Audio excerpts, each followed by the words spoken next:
Secured na ang kontrata ni Austin Reeves sa Los Angeles Lakers matapos pumirma ng 4-year extension sa LA worth $185 million.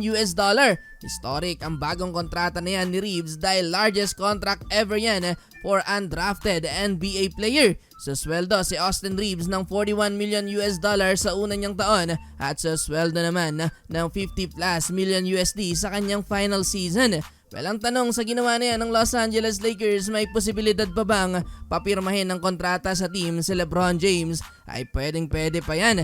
Yan ay kung tatanggap ng pay cut mga bro si LeBron James. Lumalabo na din ang chance ng Lakers na makakuha ng big man dahil napunta na nga sa Chicago Bulls si Nick Claxton habang napunta naman sa Milwaukee Bucks si Khalil Weir.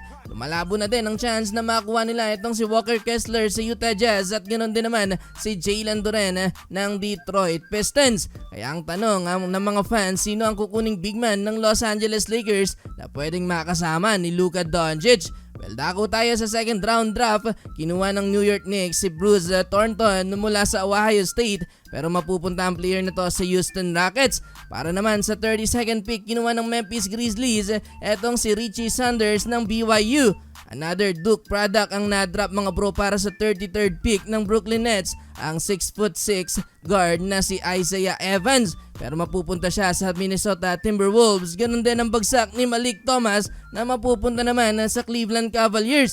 At si Trevon Bazile na mapupunta naman sa Denver Nuggets. Kumuha naman ng wing guy mga bro ang Los Angeles Clippers mula kay Baba Miller para sa 37 pick ng OKC Thunder. Pinili nila mga bro etong si Ryan Conwell, diretso siya sa Miami Heat. Puro trade ang nangyari sa second round. Pinik naman ng OKC Thunder si Braden Smith pero mapupunta siya sa Indiana Pacers. Pinili naman ng Houston Rockets si Jack Cahill na mapupunta sa New York Knicks. Eto pick ng Boston Celtics mga bro para sa 40th pick.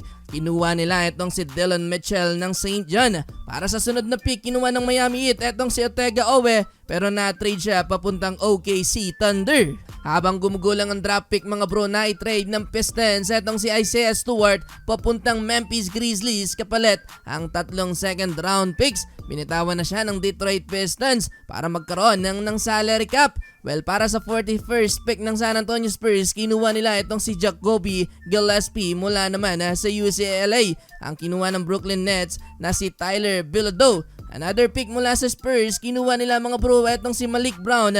Produkto din to ng Duke University. Para sa 45th pick, kinuha ng Sacramento Kings si Emmanuel Sharp at sa sunod na pick, kinuha ng Orlando Magic si Felix Okpara. Pero mapupunta siya sa Washington Wizards. Pinik naman ng Phoenix Suns para sa 47th pick si Tyler Nickel pero mapupunta siya sa New York Knicks. Para sa Olympic ng Dallas Mavericks mga bro, pinili nila itong si Toby Lawal ng Virginia Tech. Well, para naman sa Olympic ng Denver Nuggets, kinuha nila mga bro etong si Bryce Hopkins at sa Olympic din ng Raptors, etong si Jalen Bradley. Diretso naman sa Orlando Magic etong si Isaiah Nelson na pinili ng Washington Wizards para sa 51st pick. Para naman sa sunod na pick, mapupunta sa Atlanta Hawks etong si Henry Visser ng North Carolina. Para sa Olympic naman ng New York Knicks mga bro, nakuha nila itong si Ugana Onyenso mula sa Virginia.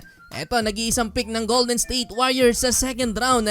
Pinili nila itong sila Jay Jones, isa ulit wing guy. Pero lethal shooter to mga bro, kung saan may isang game to ng college na nakapagtala siya ng 10-3 sa iisang game. Mukhang naka-jackpot na naman ng Warriors sa nakuha nilang player. Laktaw tayo mga bro para sa 56th pick ng Chicago Bulls na mapupunta sa Los Angeles Lakers. From Rostov-on-Don, Russia. Hindi big man ang kinuha ng Lakers mga bro sa huli nilang NBA pick.